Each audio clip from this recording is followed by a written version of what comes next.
largas manos.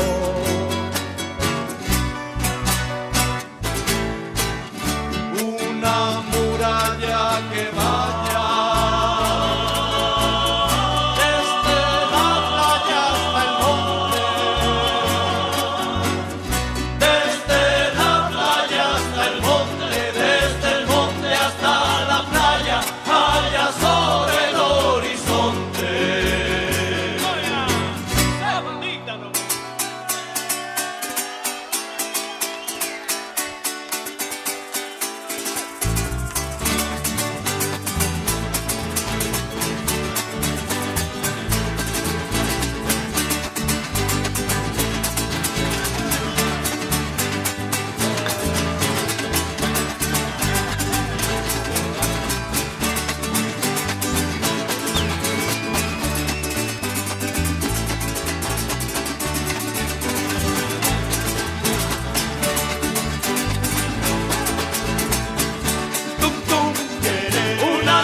y un clavel, abre la muralla, ensangrena el coronel, cierra la muralla, la paloma y el laurel, abre la muralla, el cruzado y el cien pies, cierra la muralla,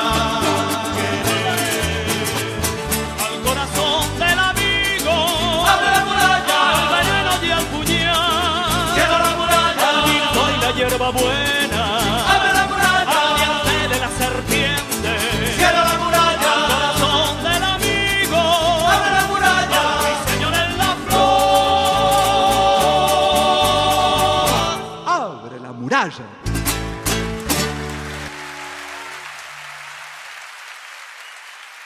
¿Cómo te integraste a esa escuela de la teoría de la dependencia? Mira, en la Facultad de Economía, yo era estudiante de la carrera ahí, que era Ingeniería Comercial, con la idea de mención en Economía a partir del sexto semestre. Y eso fue a los inicios de los 60, ¿no? Y creo que el CESO mismo se debe haber formado por ahí el año 62, 63. ¿Sí? Ya en Chile había mucha efervescencia política y social, en fin, ¿no? En la Facultad de Economía existían tres grandes instituciones: el Instituto de Economía, el Instituto de Administración de Empresas y se había creado posteriormente también, porque esos eran los dos institutos tradicionales que hacían la investigación y la docencia, y se creó también un centro de estadística y matemática. Y en algún momento surge la idea de crear un centro que se preocupe, un centro de ciencias sociales, ¿sí? Con mucho énfasis en la sociología, digamos. Y es a propósito de que en la Facultad de Sociología, en fin, hubieron problemas, digamos, entre los académicos y profesores, y don Eduardo Amuy, digamos, salió de la Facultad de Ciencias Sociales, no sé, y llegó a la Facultad de Economía y Administración, y ahí entonces se promovió la formación de un centro sobre sociología, o ciencias sociales, así como complemento de la formación de los economistas, se pensaba en ese sentido. En el aparato de dirección de la Facultad de Economía se le tenía un nombre ya a este centro, ¿sí? No sé, algo así como CECOX, ¿no? Entonces a Eduardo Amuy no le gustó ese nombre, además porque Eduardo Amuy, en relación al resto de la facultad y al resto de los académicos, era una de las personas que tenía mayor formación así en el conocimiento de la historia, de la sociología, de la filosofía, y la gente de economía y administración estaba muy cerrado en sus especialidades, ¿no? Entonces él no le gustó, digamos, el nombre ni la sigla, y diseñó un nuevo nombre, digamos, el Centro y CESO, ¿no? Y además lo fundamentó diciendo, porque nosotros en la Facultad de Economía tenemos que ser el centro pensante de los procesos de transformación, ¿sí? Y de ahí quedó como Centro de Estudios Socioeconómicos y con la sigla de CESO, ¿no?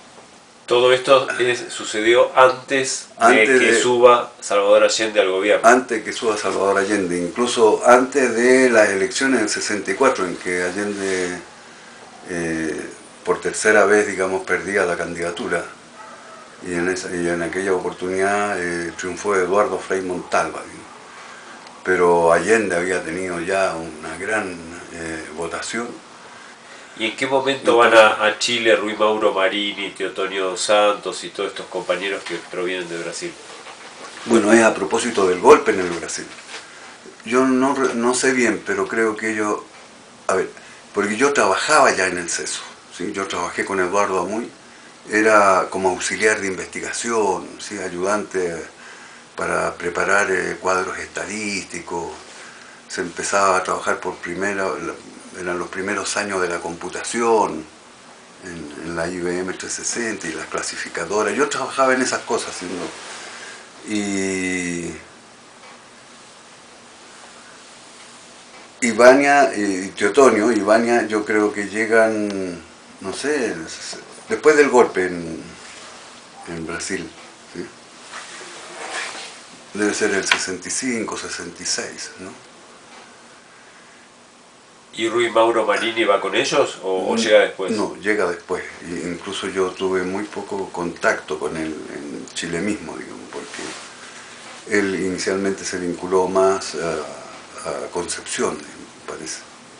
¿Y André Gunder Frank? Con él yo tuve relaciones, digamos, bien estrechas. ¿Sí? Teotonio y Vania llegaron en el 65-66 y creo que yo debo haber conocido a Frank por ahí en el 68-69. Inicialmente creo que él tenía relaciones muy estrechas, pero no era funcionario, no era profesor en el CESO mismo. El CESO era políticamente heterogéneo, ¿no? Había socialistas, comunistas. Sí, era muy heterogéneo. Incluso, bueno, ahí está las conversaciones con Teotonio. ¿Sí? No sé, Teotonio debe en ese momento haber tenido unos 6 años mayor que la edad que yo tenía. Y apenas llegó, era claro, cualquier conversación con él, uno de inmediato se daba cuenta, digamos, que tenía un nivel de formación académica muy elevado en relación a lo que había en la facultad y en el CESO. Y además, o sea,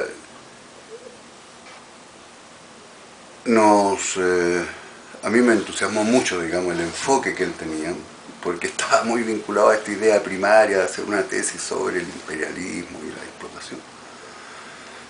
Así que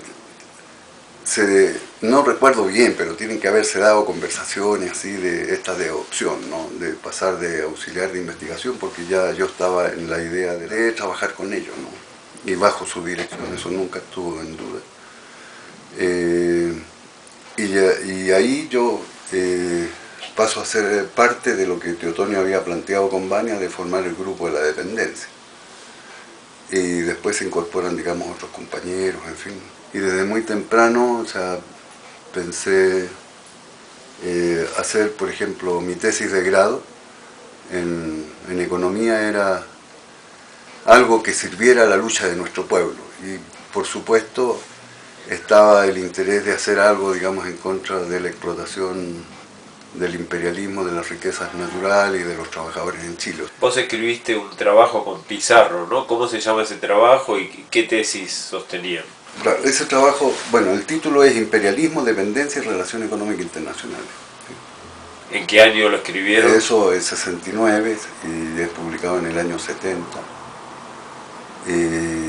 Yo nunca tuve conciencia de la importancia que iba a tener el libro, ese Imperialismo, Dependencia y Relación Económica Internacional. Porque se publicó en Chile, se publicó en Amorrotos, se publicó en Centroamérica. Y cuando llegué a México, digamos, fue el libro que abrió las puertas a la continuación del trabajo académico. ¿Cuando te exiliaste? Claro, sí. Y ahí está la anécdota que contaba Teotonio, ¿no? De que en Bulgaria se estudiaba, digamos, el texto y yo era alumno del profesor que enseñaba con tu mismo libro. Que enseñaba, claro, con otros, digamos, pero también estaba la bibliografía de este libro. O sea, tuviste que estudiar tu propio libro. Sí. Porque más bien los artículos que habían, ¿no? Sí. Porque tenías un nombre clandestino. Claro, sí, sí. Que no era economista, no era Orlando Caputo, tenía otra chapa. Por todo se pensaba que iba a ser un golpe que iba a durar poco, ¿no? Así se pensaba. De hecho yo salí solo, o sea, la instrucción era que se salía sin familia, y eso se cumplió muy rigurosamente al comienzo. Y afortunadamente Graciela después desobedeció eso, porque si no la vida hubiera sido muy diferente y dura quizás. ¿Y qué tesis sostenían ahí, sintéticamente? Fíjate, quizás lo importante es plantearlo un poco, los capítulos que tenía, ¿no? Eran 4 capítulos, porque uno de ellos era, el primer capítulo era una crítica a la teoría sobre comercio internacional, que es la teoría neoclásica, digamos, o también la teoría en general que promueve, que está en el pensamiento neoliberal, ¿no? Que tiene que ver con esto de las ventajas comparativas y que los países deben especializarse, digamos, en aquellos productos que pueden lograr, digamos, unas ventajas relativas, ¿no? Y, o sea, es una discusión bastante profunda, aunque para algunos evaluadores significaba que había que profundizar bastante más. Yo he leído de nuevo eso y creo que para ese nivel y para un libro de licenciatura está bastante bien, porque hay una crítica fuerte, digamos, a los supuestos, a las conclusiones y eso, y en la comparación con la realidad. Es un capítulo breve. El segundo capítulo es una crítica a las relaciones económicas en el pensamiento de la CEPAL, ¿sí? Ese es un capítulo que tiene el anterior también, pero este tiene una vigencia enorme, ¿sí? Entre otras cosas, como planteamiento, digamos, quizás central ahí es de que no es la circulación de mercancía lo fundamental en la etapa que estábamos viviendo y en la etapa que analizaba la CEPAL, ¿sí? No son los desequilibrios comerciales que vienen a ser equilibrados por los movimientos de capital, sino que lo más importante, ¿sí?, es la presencia del capital extranjero y el movimiento de capital extranjero, que es la que provoca, ¿sí?, los desequilibrios en la cuenta comercial. Incluso en ese momento se plantea que es necesario transformar toda la metodología, ¿sí?, que está concentrada fundamentalmente en la circulación de mercancías, ¿sí?, para que en esta etapa, digamos, del desarrollo del capitalismo mundial, trasladarlo, digamos, a la esfera de la producción y de la constitución casi de una economía mundial. Y ahí entonces viene también, desde el punto de vista de una precisión quizás un poco mayor de la concepción misma de la dependencia, que no es solo lo que inicialmente se decía que era una dependencia externa, vinculada entonces a las relaciones comerciales, sino una dependencia que se manifestaba externa e internamente, y que todo el proceso productivo, tanto para el mercado interno como para afuera, o sea, era fundamental, y eso estaba condicionado y en cierto sentido determinado por los movimientos de capital en la economía global. Ahora, fue muy criticada la teoría de la dependencia por un supuesto circulacionismo, donde toda la clave de la explicación residiría en el mercado mundial y no en la producción. ¿Qué contestarías a eso? Claro, la dependencia no es solo externa de la circulación de mercancía, exportación, importaciones, ¿sí?, como que fueran cosas separadas, como que fuera cosa entre naciones, ¿no?, sino que es una dependencia que es externa y que al mismo tiempo es interna, y quizás lo más importante es que ya es interna por el predominio en la circulación del capital por sobre las mercancías, porque la circulación del capital lo que provoca es la organización de la producción interna para la circulación de mercancía en el exterior y también la circulación de mercancía al interior de las economías nacionales. Entonces el sistema productivo, o sea, producción, distribución, cambio y consumo, el que es condicionado por el funcionamiento de la economía global.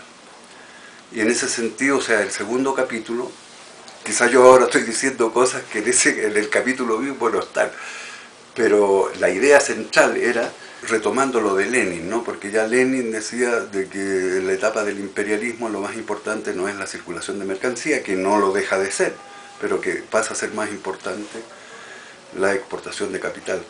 Pero quizás en Lenin está todavía presente el hecho de que una circulación de capital que no logra crear, digamos, estructuras productivas internas, aunque claro, siempre estaba pensando también en las inversiones en los recursos naturales y eso, ¿no?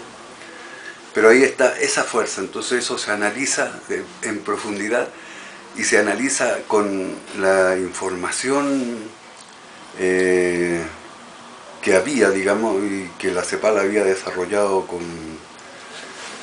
por bastantes años, y entonces nosotros demostramos reconstruyendo esa información estadística de que los problemas de los desequilibrios no estaban determinados, ¿sí? Como se dice ahora, la balanza comercial está deficitaria y es financiada por las necesidades de capital, sino que al revés, ¿no?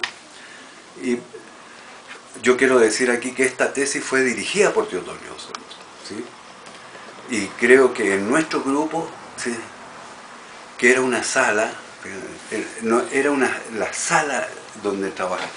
El CESO funcionaba en una casa que había sido, no sé, de una familia relativamente grande y rica, digamos, que estaba en un barrio residencial que había sido quizás de los más prestigiosos en ciertos momentos del desarrollo urbanístico de Santiago, o sea, en la avenida España, esquina, bueno.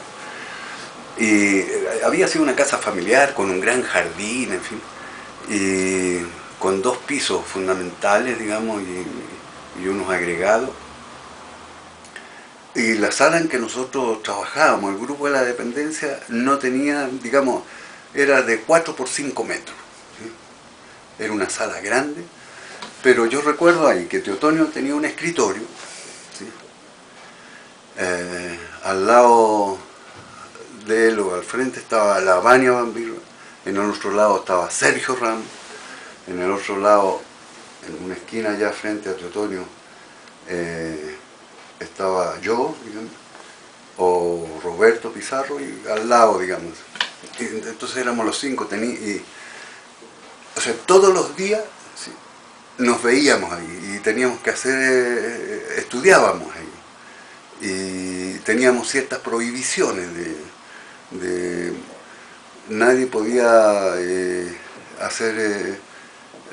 o sea, llamar o que algún alumno fuera a conversar a uno de los escritorios, o una llamada telefónica, o interrupciones, ¿sí? Y 2 veces a la semana, o una vez a la semana, ¿sí? Un seminario interno, bien intenso, de muchas horas, ¿no? Con un programa previo, así en que nos distribuíamos los trabajos, o sea, o bien dentro del plan general, o sea, nos asignaba Teotonio y Lavagna, ¿no? A mí me tocó, por ejemplo, hacer el resumen de Lenin, el de Bujari, a Roberto Pizarro el de Rosa Luxemburgo. A ambos nos estudió, ver algunas cosas del Capital, todo relacionado con relación económica internacional e imperialismo. Y al mismo tiempo Teotonio estaba estudiando a Estados Unidos y Lavagna estudiaba América Latina y sus relaciones con el exterior, pero también las condiciones de producción, en fin. Vania Bambirra, sí. Y Sergio Ramos estudiaba la economía chilena, ¿sí? y nosotros con Roberto Pizarro lo que en ese momento era las relaciones económicas internacionales. Bueno, que después creo que nosotros sobrepasábamos ese nivel porque veíamos las relaciones económicas internacionales como parte de una totalidad mayor que era la economía mundial. Ese era el segundo capítulo. El tercero era sobre las características del capitalismo global. Fundamentalmente creo son centrados en la economía norteamericana, estudiando ahí los procesos de concentración y centralización de capital y cómo eso se manifestaban en América Latina y particularmente en Chile. No, ese era el cuarto capítulo. Sí, ese era el cuarto capítulo porque el tercero era sobre los clásicos del imperialismo, ¿sí? En que hay un resumen en el documento de las cosas valiosas de Lenin, de Bukharin, de Rosa Luxemburgo, y también, o sea, algunas críticas a estos autores. O sea, ¿sí? En este grupo, o sea, las características eran también de que había una solidaridad en el desarrollo y formación académica grande entre nosotros todos, digamos. Pero fundamentalmente de Teotonio, particularmente de Teotonio hacia cada uno de nosotros, que teníamos muchísimo menos desarrollo. O sea, así. Otra característica del grupo de la dependencia del CESO es que se estableció entre nosotros una relación de amistad muy grande. Creo que nos juntábamos siempre, digamos así, los fines de semana, en la casa de algunos de nosotros, y particularmente en la casa de Teotonio llegábamos. Y había algunas actividades, bueno, alguien tocaba la guitarra, en fin, escuchábamos música también. Y esto involucró a todos los grupos familiares. Y de hecho, por ejemplo, nuestra tesis de grado, ¿sí?, fue revisada por Graciela, ¿sí?, mi compañera, completamente, y la Alicia Gariazo, compañera de Tito, pues, también, o sea, y en la tesis misma están los agradecimientos a ella, ¿no?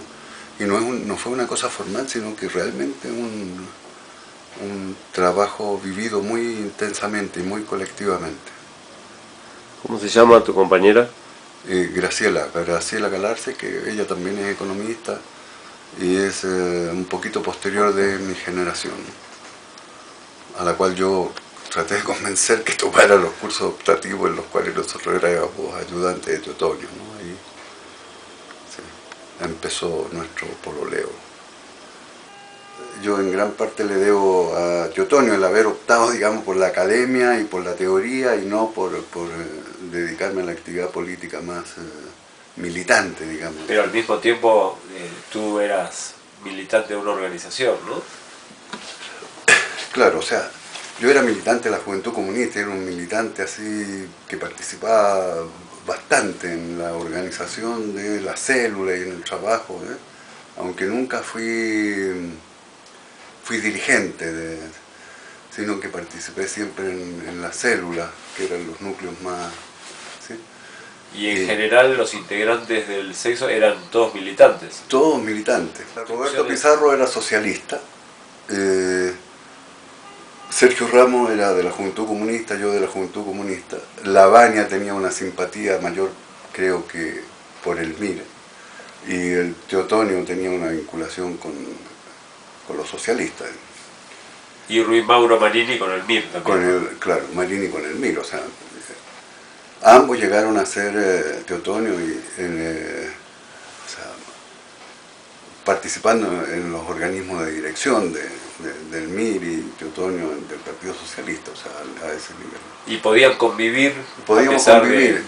Yo digo que podíamos convivir, sí, a pesar de que la lucha política externa, la que se veía, digamos, en la facultad, en los patios, en las asambleas, ¿sí?, era de un nivel de confrontación grande, digamos, entre comunistas y MIR, fundamentalmente.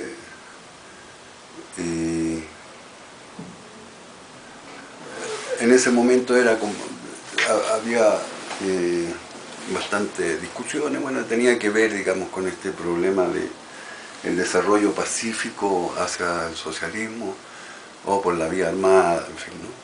Te preguntaba de la militancia porque en reconstrucciones posteriores de toda esta escuela de pensamiento muchas veces se los ubica simplemente como teóricos o académicos o profesores o escritores, y se obvia, se soslaya, se deja a un segundo lugar, o ni siquiera se menciona que todos eran militantes. No, todos eran militantes.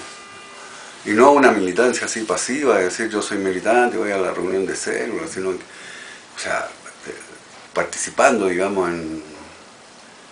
en las actividades de masa, ¿no? Y no los fines de semana, sino que en las tardes o cuando correspondía, además de estar estudiando. O sea, nosotros, por lo menos yo participé, digamos, participábamos en la lucha en la universidad, la reforma universitaria que estaba ligada, participábamos también en la comuna, ¿sí? Con los sindicatos, solidarizando con las huelgas, también, o sea, una militancia con características de internacionalismo, pero muy fuerte, o sea, ningún tema del mundo de esa época no era ajeno, o sea, por la paz, por, no sé, Vietnam, por todas las luchas, ¿no? Era una cosa muy activa, nadie puede decir, o sea, y creo que era una característica sobresaliente que después se ha perdido, ¿no? Se ha perdido.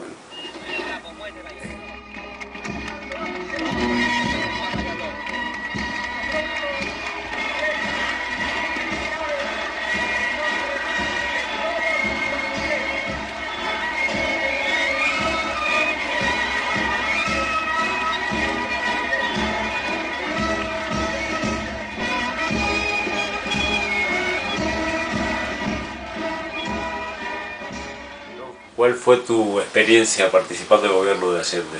Mira, lo primero que yo quisiera contar es la relación que yo tuve con Allende, ¿eh? O sea, la primera es que yo conocí a Allende en la campaña del año 64. ¿Sí? En el año 64 yo creo que tenía 24 años, una cosa así, ¿no? Entonces yo fui elegido por la Juventud Comunista en esa época, entre los 7 jóvenes comunistas que iban a participar en el Tren de la Victoria junto a 5 organizaciones de otras organizaciones juveniles, de otros partidos, en el Tren de la Victoria, que partía desde Santiago, o sea, desde la estación central, y iba hasta Puerto Montt, ¿sí? Durante varios días, ¿sí? Y entonces yo estuve en ese Tren de la Victoria. Y las actividades nuestras eran de vigilancia, de vigilar que no hubiera habido, evitar atentados al tren y cuidar la vida de los dirigentes que iban ahí, en particular de Salvador Allende, ¿sí? En las manifestaciones, porque en cada pueblo relativamente importante se hacían concentraciones, o sea, en el día habían 6 o 5 concentraciones así de... ¿Y cómo era Salvador Allende? No, y ahí entonces nos tocaron lluvias fuertes, en fin. Y ahí yo vi la calidad humana de Allende, o sea, porque en tanto otros dirigentes incluso pensaban que nosotros éramos como sus servidores, así más allá de la de vigilancia, de repente, que algunos lo hacíamos, bueno, también con cierta consideración. No, Allende estaba muy preocupado de nosotros. O sea, él en algunas oportunidades fue al carro de donde estábamos, la juventud ahí, pero para ver cómo estábamos, la salud, preocupados de nosotros. Y bueno, yo recuerdo, o sea, así de cómo el entusiasmo que había de la gente por tocar a Allende era tremendo. Así, muy querido. Sí. Y nosotros teníamos que hacer las barreras, así y Allende, en fin, también nunca con violencia, porque decía, compañero, déjeme pasar para saludar. Sí. En una relación así muy que tú la sientes, además que en esa época empiezan a publicarse también las fotografías en los periódicos, así, Entonces, desde el viaje a Puerto Montt y después el regreso a Santiago fue toda una cosa muy intensa, ¿no? Aunque no hubieran conversaciones así personales, ¿sí? Es una relación más de piel, no sé más. Y después, yo ya a propósito de los estudios de la teoría de la dependencia también y para apoyar el proceso del programa de Allende, ¿no? Publicamos varias cosas sobre denunciando la política del cobre del gobierno de Frei, ¿no? Y es quizás a partir de eso, ¿sí?, que Allende me designa a mí su representante en el comité ejecutivo de Codelco, que eran 5 personas, donde estaba también, claro, el ministro de Minería. Pero el ministro iba solo a reuniones, nosotros éramos de jornada completa en la comisión. Yo era su representante, había otro representante del Banco Central y otras representaciones, para llevar adelante el proceso de nacionalización del cobre. Y para mí fue una cosa así, por mi forma de ser, ¿no? O sea, a pesar de haber estudiado administración de empresas, yo no tengo capacidad de mando, así no me gusta. Pero bueno, había que hacerlo y yo me resistí un poco y le decía a los compañeros, mire, yo puedo ser asesor ahí de un compañero de Hugo Facio que está en el Banco Central, ¿no? Pero ese otro puesto, piensen en otro compañero, ¿no? Bueno, finalmente no, así que fui el primero que llegué ahí a las oficinas de Codelco y a trabajar pues, en una de las tareas principales. ¿En qué consistía? No en la elaboración del proyecto, porque el proyecto... ¿En qué consistía el proyecto de nacionalización? Era una nacionalización total, o sea, sí, pero eso fue ya en el año 71, en julio del 71. Los primeros días de noviembre, apenas triunfa Allende, la tarea era asumir la dirección de las empresas. Nosotros no, o sea, yo no me preocupé nunca de la cosa legal, sino en algunos sentidos después de... Lo importante era las instrucciones del presidente en reuniones con él, de que había que asumir la dirección de las empresas de la forma menos conflictiva posible y que el cobre tenía que seguir con niveles buenos de producción y que los trabajadores pasaban a ser parte de los directorios de las empresas y una relación con el sindicato que era claro, le decía él mismo a los sindicatos del cobre que el cobre no era de ellos, sino que ellos tenían la responsabilidad de administrar el cobre que era de todos los chilenos, digamos, y que en ese sentido era de propiedad de ellos también, pero... Y entonces eso fue una tarea permanente, o sea, me tocó ir a las empresas a mí a nombrar a los nuevos ejecutivos chilenos, en fin, y intentar también que algunos técnicos extranjeros siguieran trabajando en empresas, ¿no? ¿Y qué papel jugó ahí la clase obrera, sus delegados sindicales? ¿Cómo era la participación de los trabajadores? Al comienzo fue muy buena en todas las divisiones, porque, o sea, el cobre, bueno, es muy importante para Chile, o sea, así en la situación actual y en el pasado tiene que haber sido más o menos similar. Equivale al 70% de las exportaciones de Venezuela. Eso cuando el barril estaba como a 80 o a 100. Ahora debe ser casi igual, a pesar de que el cobre ha bajado, pero el cobre no ha bajado mucho. Y Venezuela tiene muchos más habitantes que Chile, ¿no? Es más importante que la producción, las exportaciones de Pemex también, de México, y Pemex tiene 120 millones de habitantes, Chile 15, 16. O sea que por eso Allende lo llamó el sueldo de Chile, ¿no? Eso,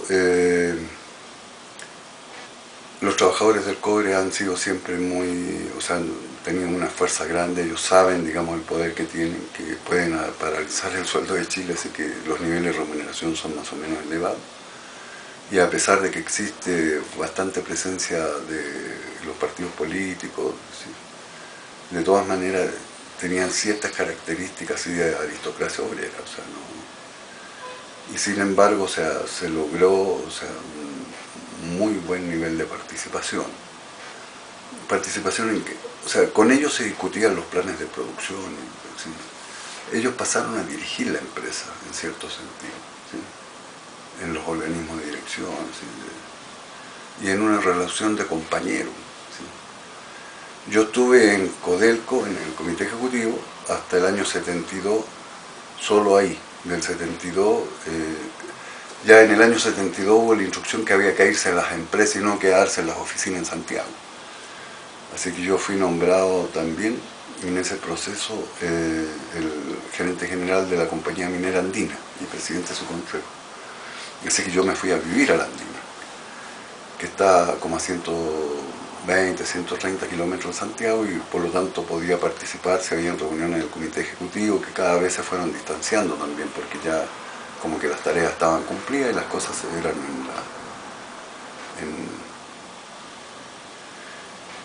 en las empresas, ¿no? No, y hay una relación, te digo, estrechísima. Yo aparecía como un obrero más, o sea, no, dormía en el hotel en que dormían los trabajadores, en mi pieza, no dormía en la casa del gerente general, ¿no? Usaba la casa a veces para recibir algunas visitas nacionales o extranjeras.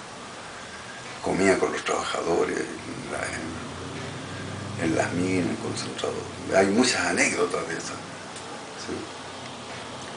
En la andina logramos muchas cosas, pero era un poco con la relación con Allende. Esto daría para mucho, ¿eh? Porque está...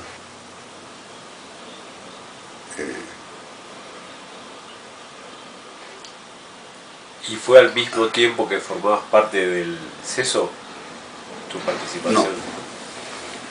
No, ahí yo quizás perdí parte de mi vida académica, porque fue una comisión de servicio y uno piensa que esa comisión de servicio va a poder cumplir ambas cosas, o sea, estar allá, digamos, cumpliendo su jornada, y que va a ir de todas maneras a las reuniones del CESO y eso no fue posible,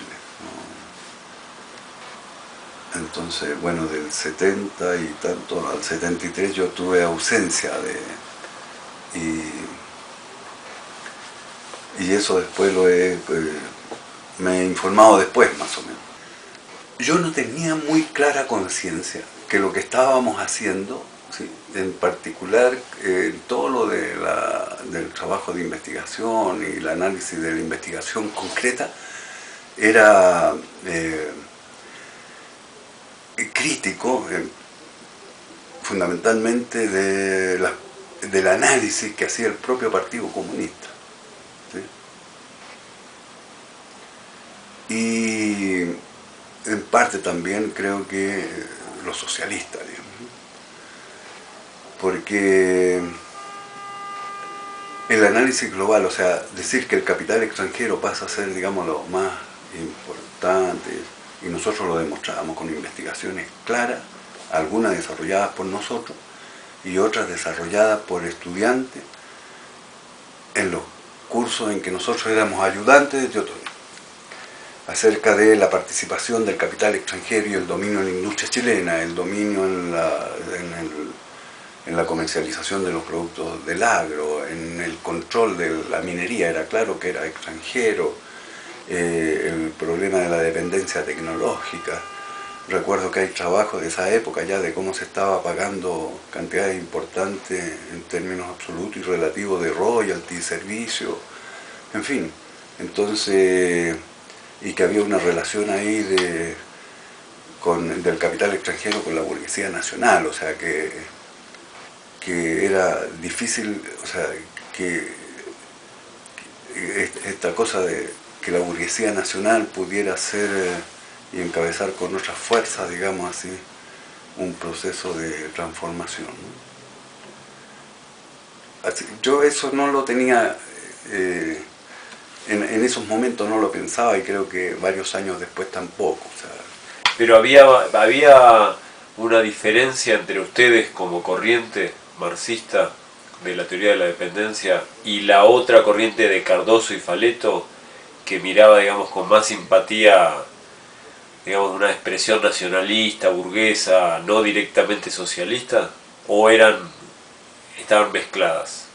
Porque desde el hoy en día la teoría de la dependencia recibió muchas críticas y se termina siempre asociando únicamente a la visión de Cardoso y Faleto, ¿no? ¿Cómo pensás ese vínculo, esa relación con esa corriente? ¿O había dos teorías de la dependencia? ¿Cómo es la cosa? Mira, yo en esa época, o sea, era un joven investigador, o sea,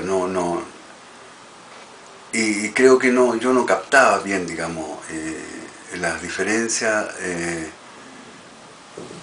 sino que quizás lo veía, digamos así, en que la propuesta de la teoría de la dependencia desarrollada en el CESO bajo la dirección de Teodonio con Laván que se correspondía más a los hechos y era más radical que la otra, ¿no? Pero en ese momento creo que no pensaba que la posición más radical, con un análisis mucho más concreto, más de clase también, de clase, y por la participación también política, era como algo cualitativamente diferente a lo otro, que era diferente, pero no como lo es realmente, que es una diferencia cualitativa pensada desde ahora, digamos. O sea, ya que mencionas, ¿qué papel jugaba la dimensión de clase en la teoría de la dependencia? ¿O era solo un análisis entre naciones? Vos planteaste algo de que no, que tenía un componente de clase. Bueno, claro. ¿Qué dimensión jugaba ahí? Bueno, nosotros teníamos la formación más de economista, ¿no? Pero las cosas que leíamos de Teotonio y de las clases sociales y de la lucha de clases, en fin, ¿no? Y era claro, o sea, el Partido Comunista Chileno y el Partido Socialista tenían una fuerte participación en el movimiento obrero, y el movimiento obrero chileno, si los partidos comunistas y socialistas eran grandes, el movimiento obrero chileno era pero muy fuerte, ¿no?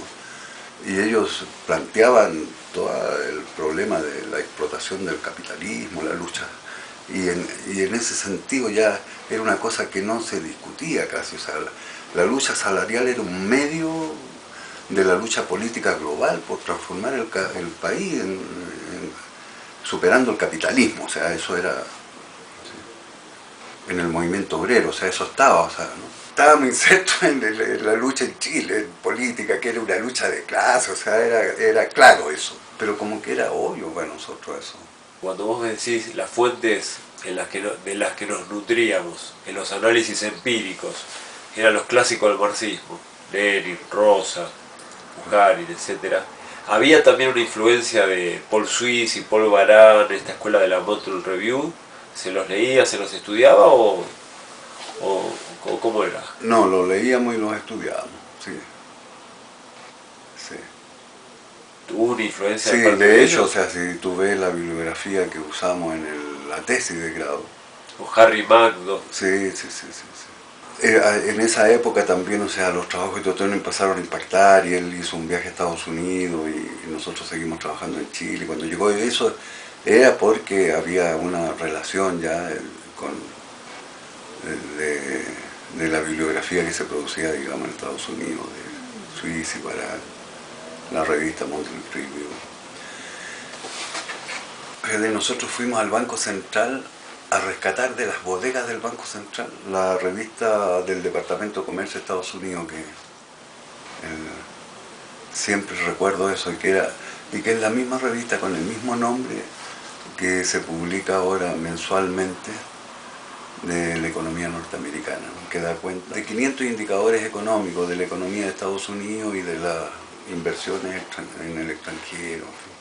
Muchos de los estudios que hicieron los estudiantes se hacían sobre la base de que nosotros orientábamos, digamos, los trabajos así, y diciendo hay que revisar estas estadísticas sobre royalties, sobre inversiones realizadas y remesas de ganancias, remesas de otras cosas, en fin. Y en el proceso de expropiaciones y nacionalizaciones que hubo en el periodo de Allende, ¿el equipo tuvo incidencia en la política económica y en los debates económicos de ese momento? Pienso que sí, o sea, que tuvo un impacto. Más que la formulación de algo nuevo, en profundizar las propuestas, ¿no? Porque el programa de Allende creo que era el mismo, muy similar al del año 64, ¿sí? Que era un programa anticapitalista, antiimperialista, así se definía, y antioligárquico. Entonces se planteaba, bueno, pero ellos no tenían la concepción de la teoría de la dependencia, creo, ¿sí? Y no sé bien si eso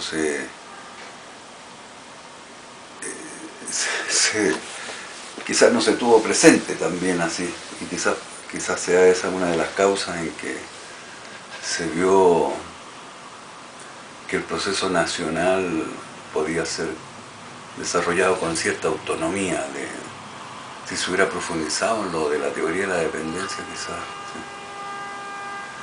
Pero era claro, o sea, que nacionalizar las principales riquezas básicas del país, crear una área social de producción, o sea, con las 500 empresas más grandes de los sectores, ¿sí? Y la reforma agraria, ¿no? Y de tránsito al socialismo. Y fíjate, ya se planteaba en el 64, creo eso, ¿no? Y el programa de Frey era... el programa de Frey del 64 era la revolución en libertad.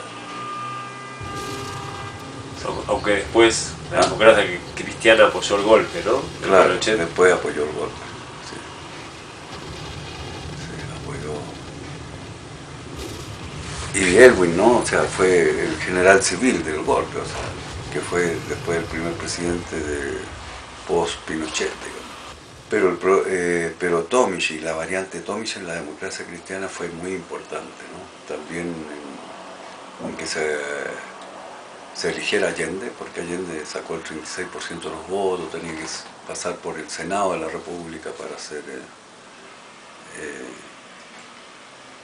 ratificado, digamos. Ahí. Ahora, siempre se habló o se planteó, y creo que hay un consenso hoy en día, que uno de los primeros experimentos neoliberales a nivel mundial fue Chile, ¿no? A partir del golpe de Pinochet y los llamados Chicago Boys. Sí, sí, sí. Y Gunder Frank le escribe a Milton Friedman aquella carta famosa, pública, ¿no?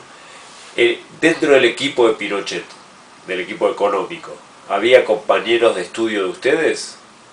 ¿Se conocían? ¿Eran de la misma generación? ¿O era gente que había estudiado en Estados Unidos y no tenía ningún vínculo con los estudiantes de economía de tu generación? Sí. ¿Quién era ese equipo económico, ¿no? Que toda la vida se lo clasificó como los que venían a aplicar en América Latina? Claro. Los programas de shock, sí, de Milton Friedman claro. y de von Mises y de toda esta gente neoliberal, pero si se habían formado con ustedes en la misma época, ¿a qué corrientes pertenecían? No, algunos de ellos eran conocidos, digamos. El grupo de Chicago fue fundamentalmente de gente de la Facultad de Economía de la Universidad Católica, ¿sí? Pero había gente también de la Facultad de Economía, de nuestra facultad. Por ejemplo, Álvaro Guardón, que fue después el presidente del Banco Central. Yo lo conocí personalmente. En su momento, en la misma facultad, habían discusiones económicas, él era demócrata cristiano, muy militante, ¿sí? Nos conocimos. Álvaro Guardón era demócrata cristiano. Y varios de la gente de la Católica también, o sea, algunos del partido de derecha con algún grado de militancia. Eran gente de nuestra generación, ¿sí? De nuestra generación, los Chicago Boys. Incluso algunos de ellos fueron gente de izquierda, algunos, ¿no? Cuando eran jóvenes. Claro. ¿Y cómo fue el proceso de convertirse en agentes del neoliberalismo? ¿Cómo fueron cooptados? Muchos de ellos con estos viajes a Estados Unidos, fíjate, a estudiar en la Escuela de Chicago. Sí. Que a través de un sistema de becas. Claro, sí. No, había un convenio Chile-California y Chile y otros convenios, digamos, con Harvard y con el grupo de Chicago. O sea, a través de esos convenios, de esa financiación, fueron Claro. reclutados. Sí, ese fue un programa clarísimo de Estados Unidos, ¿sí? Y dirigido, digamos, para tener, no sé, alternancia de gobernación, de gobernabilidad que le llaman ahora en Chile, o sea, fue pensado así. Y de hecho, o sea, en el mismo CESO, en una época, hubo una gran discusión porque se ofreció al CESO ser parte para desarrollar el plan Camelot, que se llamó. ¿Sí? Yo tuve participación en eso, ¿sí? Que saqué la documentación y lo entregué. Y se hizo pública la denuncia que logró derrotar la presencia en ese momento del plan Camelot en Chile, pero creo que se puede haber implementado después, ¿no? ¿Vos participaste de la denuncia? Yo participé de la denuncia. ¿Y el plan marginalidad? ¿Y el plan marginalidad, que era como la continuación del Camelot a nivel sociológico? Sí. ¿Llegó a Chile? No. No. Porque la Fundación Ford, creo que la filial chilena de la Fundación Ford tuvo alguna incidencia con el proyecto Marginalidad también. Es posible, yo no. Yo de lo que recuerdo es haber estado, digamos, en reuniones, ¿sí?, del CESO, donde está la propuesta es el plan Camelot, que era una cantidad muy grande de recursos para estudiar el comportamiento sociológico de la población chilena frente a diferentes eventualidades. En el CESO hubo una discusión fuerte, más de alguno debe haberse entusiasmado, por algo lo llevaron, digamos, a una discusión ahí en la asamblea de académicos. ¿Y tu posición cuál era? No, yo vi que era claramente algo que había que denunciar, o sea, sin duda. No se supo en ese momento, pero la documentación la facilité a los organismos de prensa de la izquierda chilena. Decidido, o sea, no era... Parece que primera vez que lo digo así, con esta... Sí. El imperialismo, a través del sistema de becas y financiamiento supuestamente académico, no a todos, porque como vos y otra gente se resistieron, pero a un segmento de la academia logró cooptarla, ¿no? Porque después se pusieron al servicio de Pinochet. Eso es evidente, se hubieron varios programas, ¿sí?, y con grandes recursos también financieros, ¿sí? Y algunos de ellos se presentaban, digamos así, y eran defendidos por algunos académicos como programas de investigación, digamos, ¿no?, cuyos resultados podrían ser utilizados por cualquiera, estimara, ¿no? Pero a lo largo de la historia el balance... Sí, claro, sí. ¿Cuál sería el balance para vos?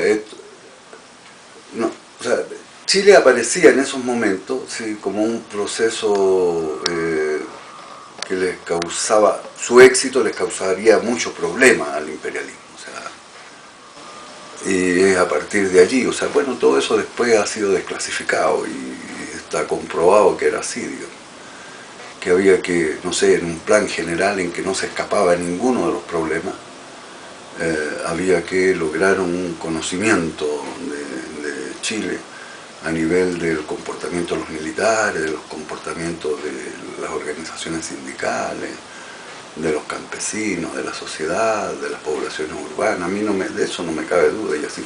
Y además formar al académico en todas las áreas, fundamentalmente en economía, en ciencia social y ciencia política, que pudiera, digamos, estar presente en un proceso de transformación a través de la violencia y del golpe de Estado. Sí. Pero no lo lograron con todos, porque hubo gente que resistió, ¿no? Claro, y que además, o sea, está como tarea todavía pendiente y que tiene que desarrollarse, ¿no? en el sentido de que incluso ahora se están creando condiciones para levantar de nuevo banderas del socialismo y del tránsito al socialismo en Chile, ¿no? Aunque con dificultades, digamos, pero hay todo un proceso de reconocimiento después de que fue ampliamente criticado, digamos, el gobierno de la Unidad Popular, ¿no? Y que creo que en algún momento lograron a través de los medios de comunicación y de las publicaciones lograr un nivel, digamos, o que la mayoría de la población pensara que fue un desastre, digamos, ¿sí? Ha pasado a ser valorada la experiencia de la Unidad Popular, ¿no? Y cuyo resultado final no se debieron tanto a sus problemas, que los hubo, sino a la acción del imperialismo y de sectores de derecha, ¿no? De hecho, Allende, en unas votaciones generales organizadas por los canales de televisión, ha logrado ser el personaje más importante de la historia de Chile. Y por supuesto, o sea, hay en los trabajadores y la clase obrera un sentimiento mayor al que puede haber en el conjunto de la sociedad. Bueno, ¿qué le dirías para terminar, ¿no? ¿Qué le dirías a la juventud actual que comienza a estudiar, que recién empieza a participar en política? ¿Qué mensaje le darías? Mire, yo de lo que estoy convencido es que lo que más falta, ¿sí?, a los movimientos sociales, a los partidos políticos, en fin, es un estudio del marxismo y del leninismo, y de Marx en particular, o sea, o partir por ahí. Y verlo a la luz de los problemas actuales, ¿sí? Y en ese sentido, o sea, que como recomendación así a los estudiantes, así no sé, que hay que estudiar las obras teóricas, y no solamente a ellos, sino a otros también, y tener presente de que hay que estudiar también lo que se escribe sobre el capitalismo, ¿sí?, para asimilarlo, ¿sí?, y criticarlo, ¿sí?, y investigar las situaciones contemporáneas, y en esa como totalidad, no, o subtotalidad, hacer las relaciones, ¿no? En los cursos de economía que yo impartía, siempre estudiábamos por ejemplo ahora, ¿no?, en licenciatura y también en posgrado, a Friedman, a Keynes y a Marx, y confrontándolo con la situación contemporánea en economía. Creo que algo similar recomendaría, digamos, sí. Ahora en economía, si yo tuviera que nacer de nuevo, lo que haría, digamos, personalmente, y creo que lo recomendaría, es que hay que estudiar mucho historia, filosofía, y por ejemplo nosotros tenemos una ausencia grande de conocimiento de historia de la economía mundial. Hay por ahí historia de las relaciones económicas internacionales. Les recomendaría que a los economistas que hay que estudiar también economía matemática. Creo que Marx en su época, en su obra está mucho más presente las matemáticas que en Smith y que en Ricardo. Fíjate que están los modelos estos de reproducción ampliada, que es la base un poco de los modelos de la macroeconomía. Él también estudió cálculo, ¿no?, diferenciales, y algunas de las cosas matemáticas, estudiarlas, las matemáticas elevadas de modelos, y no tanto para comprender la realidad actual, que esos modelos a veces la simplifican mucho, sino que para poder discutir la poca validez que tienen los modelos diferentes modelos que se desarrollan en la corriente teórica marginalista y del neoliberalismo. ¿Valió la pena la lucha por el socialismo? Si hicieras un balance de tu vida. Y por supuesto, ha valido la pena, ¿no? Yo estoy así bien conforme con lo que se ha hecho. Y estoy convencido cada vez más que es necesario, digamos, derrotar al capitalismo como sistema porque está destruyendo a la sociedad y a la naturaleza. Y a pesar de los fracasos que han existido, me los explico también esos fracasos fundamentalmente porque